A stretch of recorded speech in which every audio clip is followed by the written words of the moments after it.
Hi, everybody. It's my pleasure to introduce you again to our friend Dr. Judy Loredo, who has recently had a book published, and you'll love the title. It's called Don't Tell Judy No, and the subtitle is A Journey from Predicted Failure to Inspirational Leadership. And we've had a series of videos from Dr. Judy, thankfully, and you can go back and we'll link them to each other. But what we want to talk about in this video is about a program through the state of Texas called Gen Tex. And Judy knows all about it because it was her baby. Thanks, Shelley. I'm delighted to talk about Gen Tex. In fact, I have Gen Tex on my license plates. When we were in the middle of this marketing campaign for the state, and I had to renew my license plate, the commissioner used to have a license plate. I think his said apply. And I forgot what the other deputy commissioner, she had something on her license plate. And I don't know, one day I sat back and I thought, Gen Tex. I'm going to put that on my license plate because it was 5 letters, and so Gen Tex. And now I have people asking me all the time, what does Gen Tex mean? What does Gen Tex mean?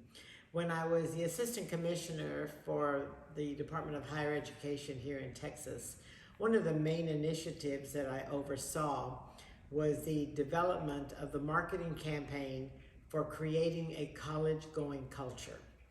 One of our greatest needs in the state of Texas at the time and even now was to increase the number of students going to college.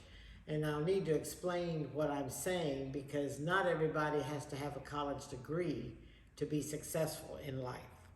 But everybody has to have more than just high school training in order to be able to get a good job and have a good living.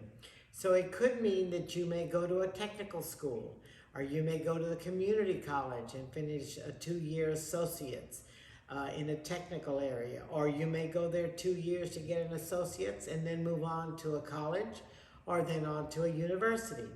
So creating that college-going culture was a challenge. 2 areas of student populations that were not moving up into that post-secondary ladder were the Hispanic and the African American community.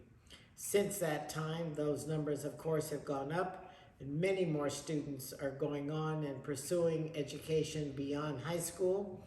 And now with the revision of the state's curriculum, which allows a student in high school to also begin training, picking an area that you want to possibly pursue after high school, so that when you leave high school, you've already got some training behind you and can move into a workforce and then continue on, whether it be, again, as I said, technical or collegiate training.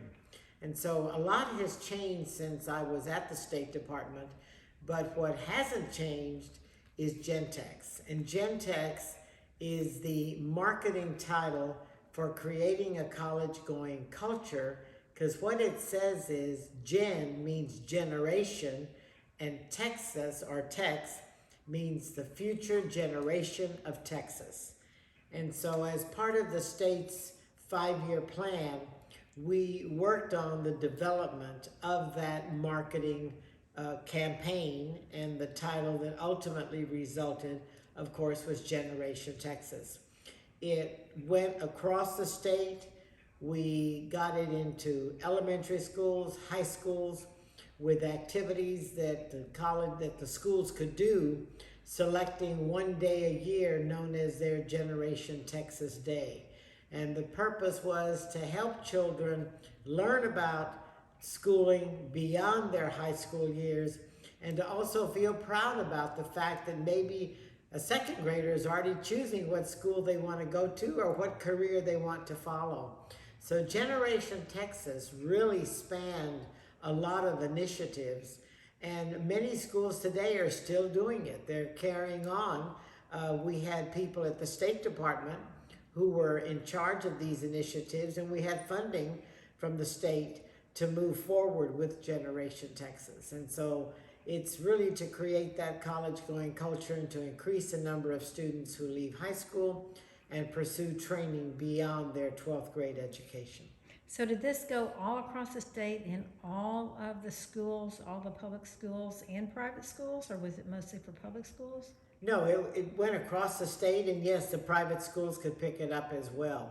I don't recall how many did, but I know that it definitely was embedded into the public school systems. And also, so it was predominantly designed for maybe first generation college students or for all students? It was designed for all students. The intent, though, was to help mobilize those first generation, first gen students, moving them forward, because many of those students were not going on into higher, what we call post-secondary education.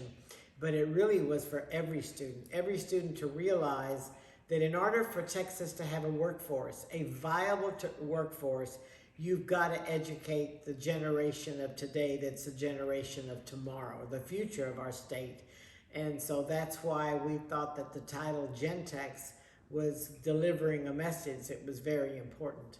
So is there any data, or maybe it's hard to tell right now exactly, but about how many students it reached, or how many students went on to college that might not have? The State Department keeps yearly records and can tell you how many students by ethnicities have moved up into that pipeline, whether it's career technical, whether it's associates, whether it's completing a college degree.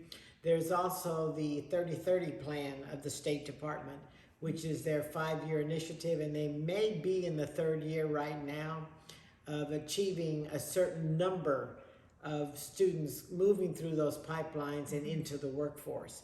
That data is monitored yearly.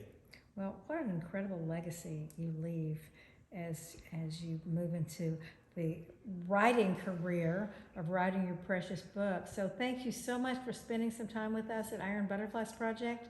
We really appreciate your time. You're welcome.